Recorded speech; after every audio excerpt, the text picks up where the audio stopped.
कुछ लोग आज भी पैसों से ज्यादा रिश्तों को महत्व देते हैं। एक छोटी सी कहानी सुनाने जा रही हूँ। कहानी को पूरा सुनना, स्किप मत करना। और यदि कहानी पसंद आए तो शेयर जरूर करके जाना। कि एक व्यक्ति जिसका एक होटल का बिजनेस था, पर किस्मत कहते हैं ना कि एक जैसी नहीं रहती है। वहाँ पर फ्लाईओवर बनने के कारण होटल का बिजनेस ठप हो गया और एक दिन ऐसा आया कि वहाँ से उसको खाली करना पड़ा। घर के हालात बिगड़ गए। दोस्तों ने फ़ोन उठाना बंद कर दिया कि कहीं पैसा नहीं मांग ले।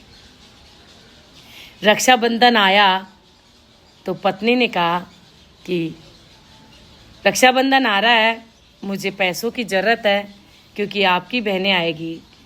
दोनों बहनों के लिए कम से कम 5,000 रुपये का खर्चा तो हो ही जाएगा। तभी उस पति ने कहा कि मैं कहाँ से लाऊं, 5,000 रुपये मेरे लिए बहुत बड़ी रकम है। इन हालातों में मैं ये पैसे नहीं ला सकता। तभी पत्नी ने कहा कि आप अपने दोस्तों से उधार मांग लो।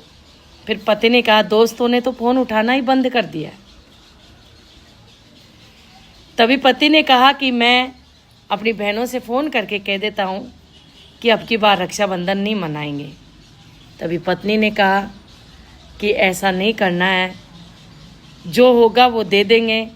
तुम कैसे तैसे भी करके मुझे 5,000 रुपये ला दो, मैं उसमें सब कुछ कर लूँगी। तभी पति ने बिल्कुल मना कर दिया कि मैं कहीं से नहीं ला सकता। इन हालातों को देखते हुए पत्नी ने अपने गले का मंगलसूत्र उतारा। जब उतार रही थी तो आंसू निकल रहे थे आंखों से, पर मजबूरी बहुत बड़ी होती है। उतार कर उसने अपने पति के हाथ में दिया और कहा कि इसको बेचकर आप पैसे ले आओ, हम रक्षाबंधन भी मना लेंगे और कुछ छोटा सा बिजनेस भी शुरू कर लेंगे। किसी न किसी दिन तो हालात ठीक होंगे, तब बनवा लेंगे। ये देखकर पति की आंखों में आंसू निकल पड़े। उसने कहा मैं ये नहीं कर सकता, मैं पहले ही तेरे सारे गहने बेच चुका हूँ। अब ये एक लास्ट बचा है, इसको मैं नहीं बेच सकता, और ये तो सुहाग की निशानी है। तभी पत्नी ने कहा सुहाग तो मेरे आप हो, जब आप ही इन परिस्थितियों में रहोगे तो मैं कैसे चैन से बैठ पाऊंगी। आप इस मंगलसूत्र को बेच दो, जब अपने हालात ठीक होंगे तब अपन और बनवा लेंगे। तभी पति के हाथ कांप गए, पर मजबूरी सब कुछ करवा देती है। पति ने मंगलसूत्र लिया और सुनार के पास चला गया। सुनार कहते ना कि फैमिली मेंबर की तरह था। उसने कहा कि ऐसी क्या नौबत आ गई जो तुझे मंगलसूत्र बेचना पड़ रहा है। तभी उस पति ने कहा कि मैं मंगलसूत्र बेचने नहीं आया, मैं इसको गिरवी रखने आया हूँ। आप मुझे 5,000 रुपये दे दीजिए, जब मेरे पास पैसे होंगे मैं आपसे मंगलसूत्र ले जाऊँगा और आपके पैसे दे जाऊँगा। तभी उसने उस मंगलसूत्र को रख लिया और 5,000 रुपये दे दिए। 5,000 रुपये लेकर आया और अपनी पत्नी से कहा कि अब तुम अपना सामान ले आओ अपनी बहनों के लिए, जिससे कि रक्षाबंधन मना सके। वो मार्केट गई और अपनी नंदों के लिए कुछ कपड़े, मिठाई, फ्रूट्स ये लेकर आई। जैसे ही 2 दिन बाद रक्षाबंधन आया और बहनें घर को आई, तो बहनें भी खूब सारी मिठाई, फल और कपड़े लेकर आई थी। पर ये चीज़ें देखकर दोनों सहम गए, पर कुछ बोले नहीं। बहनें भाई के गले लगी, भाभी के गले लगी और बातें चीते हुई।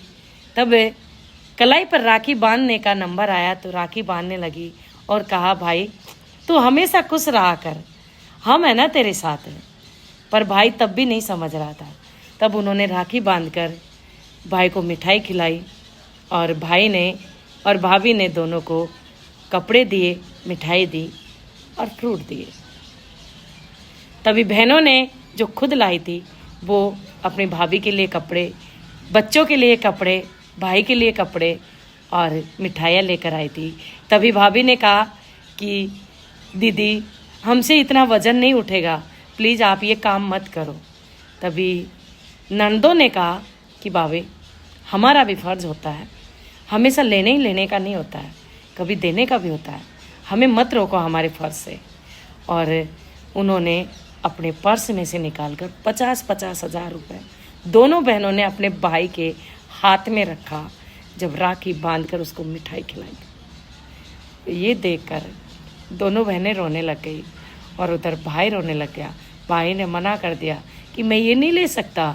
तभी बहनों ने कहा कि भाई, हमें सुनार ने फ़ोन किया था हमें, और उन्होंने कहा था कि आपके भाई के हालात ठीक नहीं है, आज ये दिन हो रहे हैं उसके, तो हमें रहा नहीं गया और हमने भाभी का मंगलसूत्र लिया वहाँ से 5,000 रुपये दे के। और आपके लिए हम पैसे इसलिए लाए कि हम कोई वजन कर रहे हैं आपके ऊपर, हमारा फर्ज है।